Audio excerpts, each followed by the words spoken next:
Hello guys, this is me again Hara. Samahan niyo ulit ako magluto. Ang lulutuin ko ngayong araw ang isa sa paborito kong luto sa tokwa. Pero sasamahan ko to ng manok at kangkong. Yung budget ko ngayong araw is 120 pesos, makakagawa ka na nito. Bago ako mag-start sa pagluluto ko, samahan niyo muna akong hanapin yung mga alaga ko. Napakatahimik na rin dito sa bahay namin at yung mga pusa ko rin nananahimik. Malapit na nga rin mga anak si Bexy kasi malaki na yung tiyan niya at matigas na. Ipapakita ko ulit sa inyo yung panganganak niya. Hindi na rin ako guys nakapag-vlog kanina kasi galing din ako sa school. Diretso prito na nga lang din yung vlog ko dito kasi kanina pagod na rin ako kaya hindi na rin ako nakapag-set up ng camera. 2 pirasong tokwa nga lang pala yan, hinati ko lang sa gitna kaya naging 4. Mura lang din naman yung tokwa sa palengke, 4 na piraso, 25 pesos. Tapos 2 tokwa lang naman yung ginamit ko kaya may natira pang 2. Nang matapos na nga ako magprito ng tokwa, sinunod ko na nga rin tong manok. Yung manok ko nga pala, hindi rin to umabot ng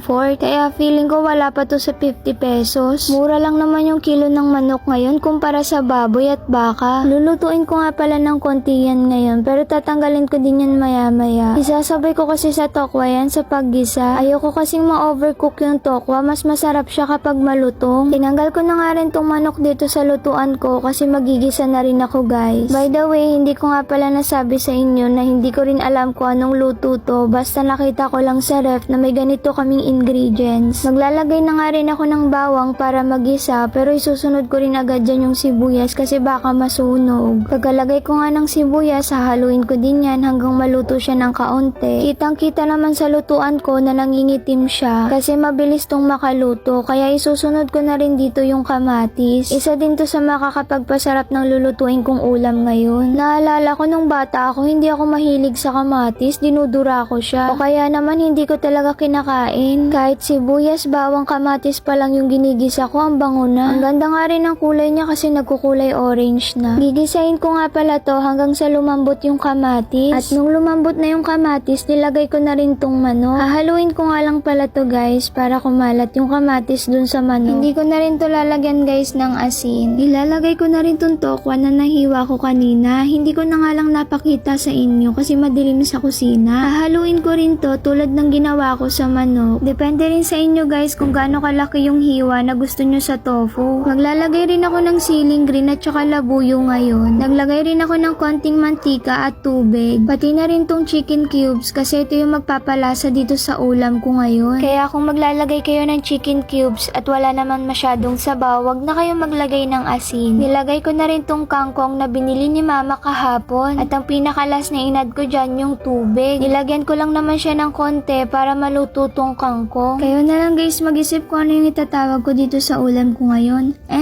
The moment of truth, masarap nga ba yung niluto ko? Syempre guys, masarap yan. Galing nga pala ako sa school nung magluto ako niyan, kaya ganyan yung t-shirt ko. Kakarating ko nga lang sa bahay, yung ulam agad yung iniisip ko. Ako kasi nakaschedule sa pagluluto, kaya kailangan ko talaga yung gawin. Yung kahit pagod ka na, kailangan mo pang magluto. Pero mamaya, pagkatapos ko kumain, mag-half bath din ako kasi sobrang lagkit ko na. Ilalagay ko rin sa comment section guys kung ano yung mga ginamit ko dito sa pagluluto ko. Para naman pwede nyo rin gawin sa bahay nyo kung gusto nyo naman ng naiibang ulam. Wala rin ako masyadong ganap ng mga nakaraan at ngayong araw kaya ito lang din yung na-share ko. About naman sa pagbili ko ng gamit, sa August 2 ako bibili. Pero i-upload ko yung vlog na yon August 3 o kaya August 4 kasi i-edit ko pa siya. So ayun lang naman guys, magpapaalam na ako kasi may gagawin pa ako. See you on my next video!